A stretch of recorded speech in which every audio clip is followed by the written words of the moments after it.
what's it like being the neurodiverse one in a marriage with someone that is completely normal? What's normal these days? Well, that's a really good conversation to have. Apparently you are normal. I was going to say, let's clarify who is the neurodiverse and who is the non, or what's the word? Is it neurotypical? Yeah, so neurotypical is going to be somewhat, well, the average person. And then neurodiverse would be those people that might have be on the spectrum or ADHD, dyslexia. It's just their brain is wired slightly different. Yeah, so that puts them in a different category to what is seen as potentially normal. Standard person. Yes, if you want to be, if you will. If you will. If you will. Yes. So should we clarify? So we're talking about neurodiversity from your point of view. Yeah. So you being a neurodiverse person. Yes. And coming from a family of diagnosed ADHD, we've got some really long line of really interesting personalities. Mm-hmm. Yeah, I've met a few of them. You've met a few of them. Mm-hmm. Well, you obviously you were attracted to me, and you thought, I'm going to marry this one. So there must have been some good qualities around that. And then I met your other personalities. Excuse me. Well, I mean, we'll go into a little bit deeper on what it's actually like to live with each other, and the differences in how we. And hopefully this will. It'd be interesting to know whether it's common across a lot of people who are neurodiverse as well. That what we cover. And what I notice about you living with a neurodiverse person is that I wonder if everyone else kind of experiences that, or everyone's different in their own way. I'm sure they were different in their own way, but it would be interesting to see whether there's those commonalities there with other people.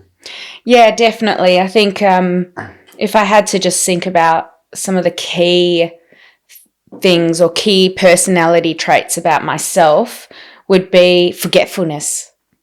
Can be extremely Really? forgetful. How many times do I have to call your phone of a day, especially the weekend, because you've just left it somewhere, you've got no idea where it is, it doesn't exist? But I never actually lose it though, so... No, it's always in the last place that you put it. Yeah, but so I am looking for it constantly, but I'm not so bad with misplacing things that I lose it. I might lose it for like 6 months, but I'll find it again. Half my phone bill is me just calling you to see where your phone is. Yeah, so I guess, forgetfulness is a really big one. And getting lost, losing my track of time, like losing track of time. Time is another one. I'm constantly needing to be reminded, especially like sticking to schedules. That's really difficult. It's hard to live in a routine, even though I know that that's the best thing for me. It's something I fight against. You do fight against routine, having a structure and a routine. And it's the only way I can function as well. I don't know how you live like that. Everything you do is just the same the whole time, and you just follow this perfect routine, and that's just how you live. Your whole life is just about doing the same thing over and over again with no problem. And it's like, wow. There's nothing wrong with doing my washing on a Saturday night. Yeah, well, at least you get it done. Yeah. But that's the thing. Talking about forgetfulness, you're awful with turning lights off. You walk into a room, you turn the light on, and then you just walk out. Or maybe that's just you being obsessive with wanting to turn lights off. Power's expensive. Yeah. It's extremely just expensive. A light. Do we want to get into this? Well, are we going to start talking about the cost of living, or are we talking about neurodiverse? Well, you're the one that brought up. I can talk about the cost of living. Okay. Okay, well, I guess, yes, there's lights and stuff, but what could some of the bigger things be? Oh, forgetting to switch the car off. I've left the car running. Have you actually done that? Yeah. You just walked away and the cars are still running? Yeah. I have called you out on that before, haven't I? When you've driven somewhere. I'm like, you haven't even turned the car off yet. Kids are out the car. You're trying to lock it, walking down the street, and it's still motoring away. Yeah. What else have I done? I don't know. Losing things. Remember you bought me those new AirPods? No, I think we start on the AirPod situation. And then I found them like 6 months later and they were in a folder. So I bought you this beautiful pair of AirPods when we went on holiday to Brisbane, didn't we? We went up there for a week. And you got a new phone, you got a new Android phone, or you had trouble with your headphones, and I got you this beautiful pair of these earbuds that are just for your phone. Had them for a few days, thought you'd left them up in Brisbane, and you had them for 6 months. And it was really I actually expensive. thought I lost with the cost of living these days. I couldn't believe I found them, and they were in the most random spot. So that is definitely something I do the whole time, constantly misplacing things. Everything is always such a rush with you, isn't it? It's all like going out to take the kids to football or something like that. Some sports, I'll get my stuff ready on the morning and have plenty of time. I know where everything is. All the stuff is all over the house in all different places. It's rushing around. It's stress. I just can't understand how it's like that when you think that, you just get the stuff ready in the morning. I can't understand how you just waltz through life with no troubles and no struggles.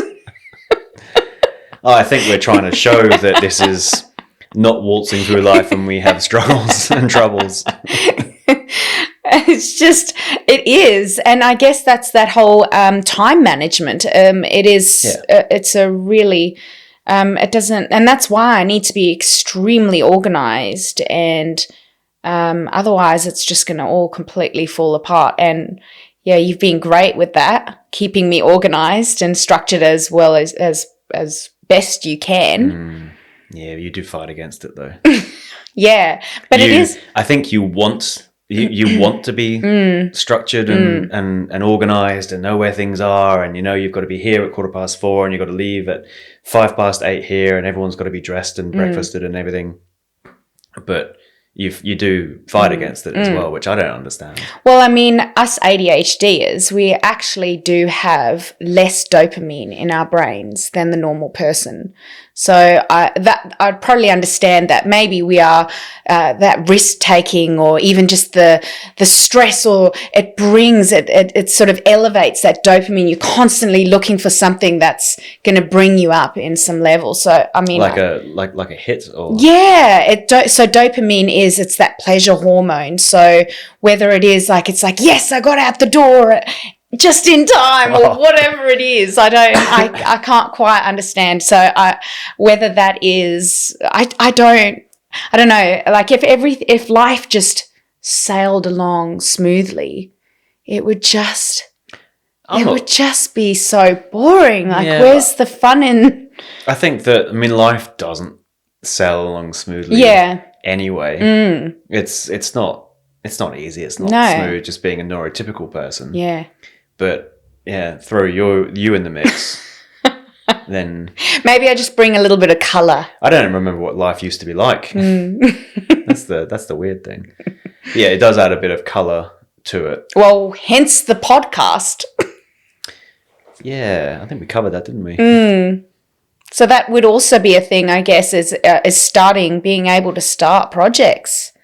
But finishing them is another once story. it loses its shine, though. Yeah. Yeah. So, I don't know, do you want to go through what your day-to-day is, or what do you want to cover about? Well, I guess I've never really looked at how I live.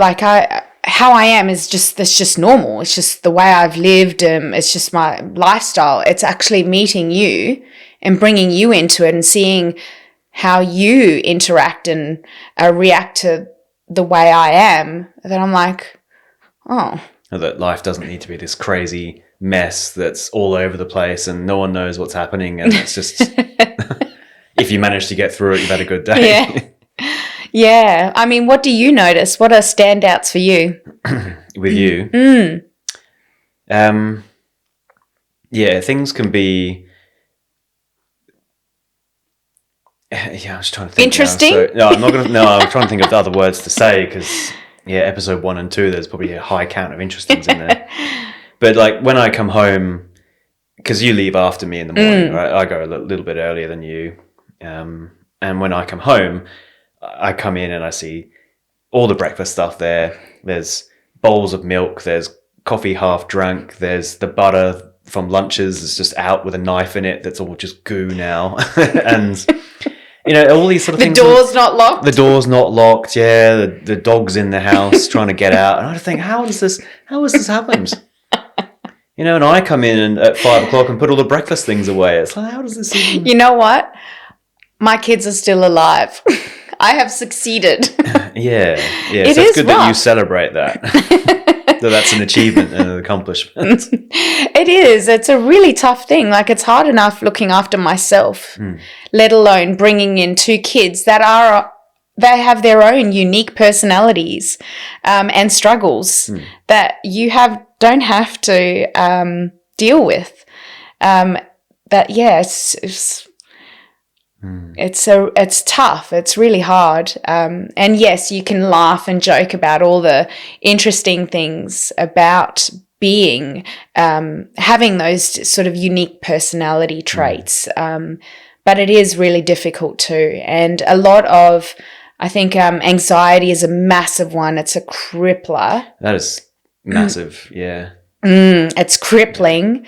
And it stops you from doing a lot of things. So with anxiety, I think I called you out in it last week, you catastrophize, right? So you come up with something is happening or hasn't happened yet, could happen, and you go to the absolute worst case scenario and possibly beyond that, doomsday kind of scenario as to what's going to be happening. And I try and pull you back and say, you know what, no, that's you don't need, I'm sure it's fine. You don't need to worry about it. Nothing's happened. But yeah, you do go to that, and your mind goes so quickly through these scenarios that haven't happened, that won't happen, but could in your mind. And it's very different to see that when, from myself, with my perspective, yeah, I can come up with a, you know, like, oh crap, what happens if this happens? But you know what, generally I take it as it comes or see how it goes and not too worried about it. Whereas, yeah, you're completely different. And it does add a very different perspective to our marriage as well, and our relationship, and that level of understanding each other as to how we both think.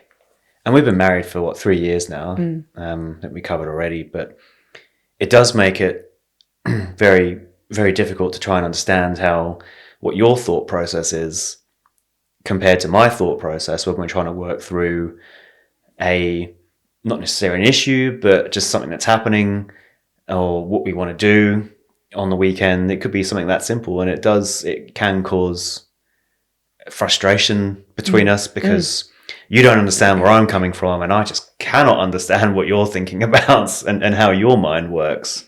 I just can't get it. So it does cause some frustration in our relationship, doesn't it? We're probably still also working on being able to communicate a little bit better in that way. We both can go fairly quiet. Like, I shut down, but it's crippling anxiety. It's just, I cannot. I just shut down. You can't function when something's not the way it needs to be. And I sort of isolate myself and shut down. Yeah. You do. You shut yourself away, and you can't deal with it until you've dealt with it yourself, which is frustrating for me and difficult for me as well, because, you know, I'm the husband. I want to come in and try and help. Yeah. But you want to be, no, I need to just deal with this myself. Yeah. In your own world. Yeah.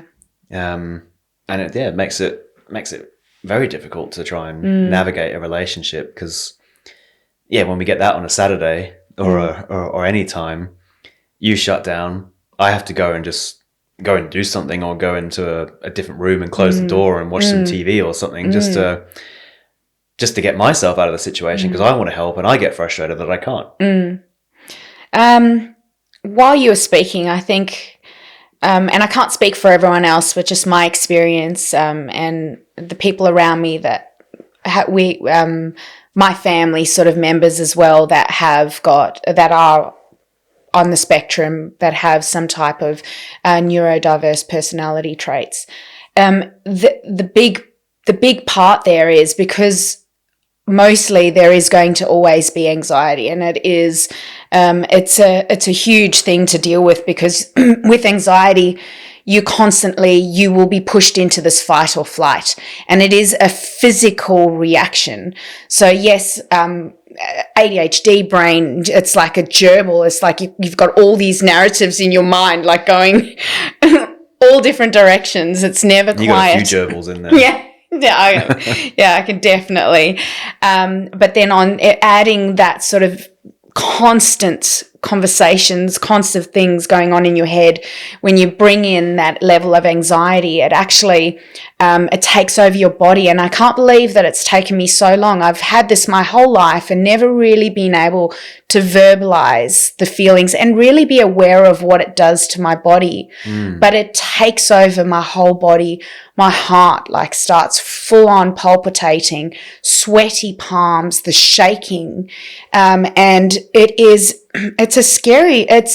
If you live like that for so long, that is your normal, and it raises where your normal level of sitting in fight or flight. It normalizes sitting in this high state the whole time.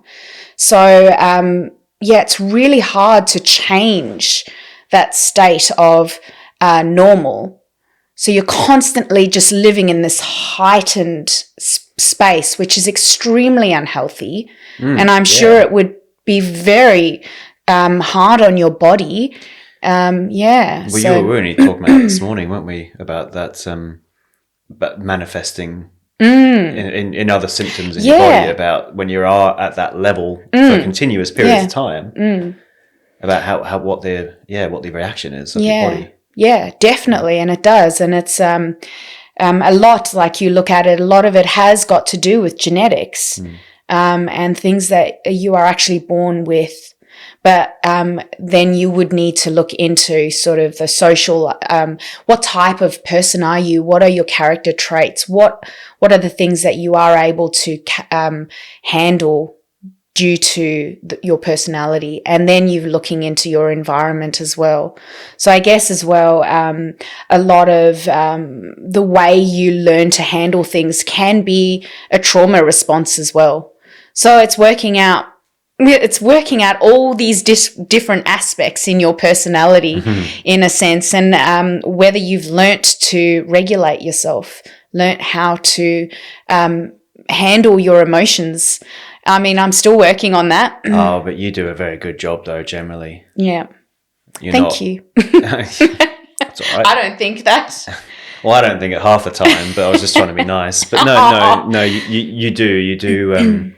You know when you're being that way, and you're in that fight or flight, and you do try and explain it to me, but you explain it in a way that only you can understand it. Yeah, that's the trouble. Yeah, from being on the outside of it, you explain the way that you're feeling in your head that I can't understand, and then get upset with me because I don't understand because I'm not in your head to get it. So that makes it worse when you try and explain it to me, because we have gone through a few of these. We have actually gone through this before, and I remember I'm getting so frustrated with you and going, "I'm a teacher. How can you not understand this? It's my job to explain things." I have to hold my tongue, because a lot of the time, you try and explain something to me in the way that you understand it. Something like even physical, like doing this podcast, right? You explain it to me, and I'm like, I don't get what you're asking me to do.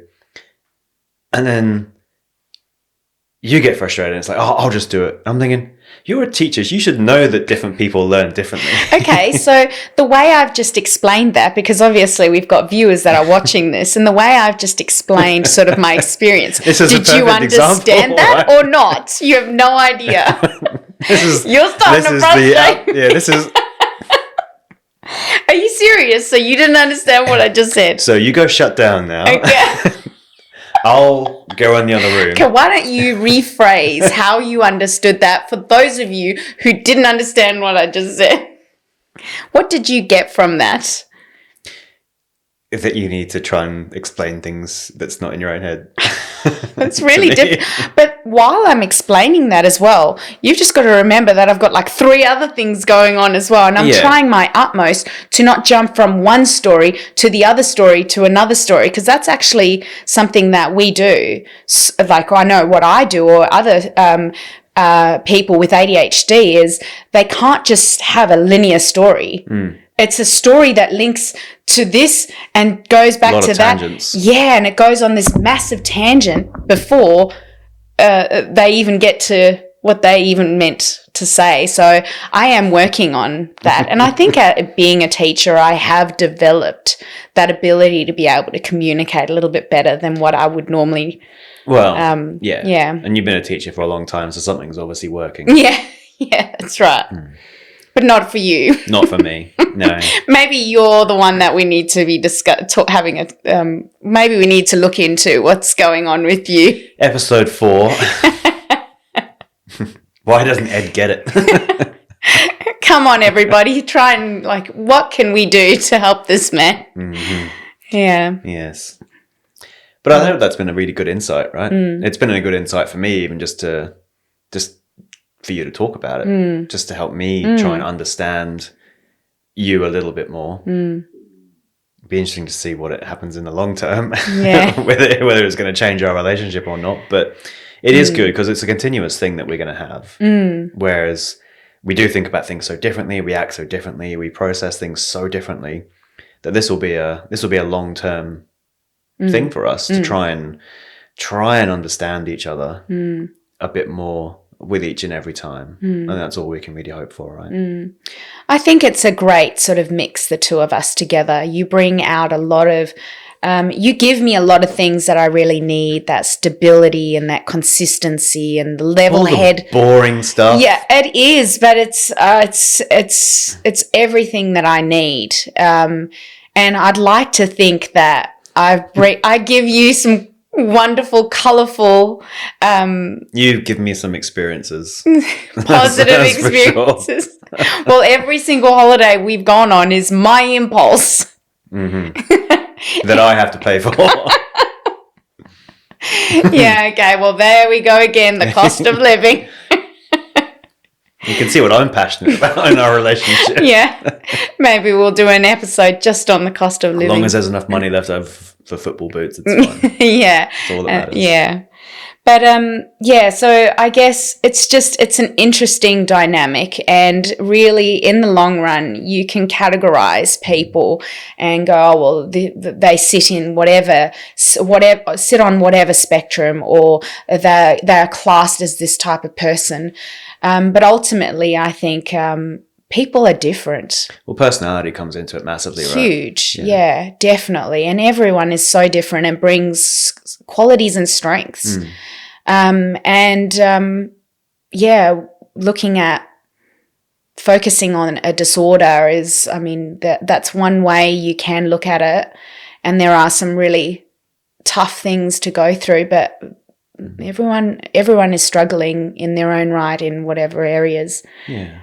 So I think, we've just got to be kind to each other and really just try and understand the variety of different sort of perspectives and personality traits, and the types of people that are out there, because everyone's all different. That's right. Is there anything, to wrap it up, is there anything that you can share with anyone that has helped you on your journey, or us on our journey? I think working as a teacher has been a huge thing. Obviously, I have a background with family, and that is my life. Living in a neurodiverse sort of family, and the unique personalities and perspectives that go with that. But working as a teacher and the background sort of studies and education around different learning styles and meeting amazing students with varied backgrounds and abilities, really it gets you to really understand what that looks like. So yeah, that's really grown. That's sort of gotten me to know myself a lot better and understand what that looks like, anxiety looks like from multiple perspectives, and ADHD and autism, and we've got like dyscalculia and dyslexia. So I mean, there's all these sort of names that you can put on people, but everyone is so different, and there's never going to be just one type of person. Yeah. So, but it's a passion of mine. I'm really interested in knowing how someone ticks and how they work and what makes them happy and what makes them anxious and sad, and how to bring quality in their lives, and how to be able to read that and understand what people are going through. Excellent. So tune in for episode 4 about the cost of living crisis. Wonderful. Thanks everybody for watching. Yeah, we'll see you next time. Like and subscribe.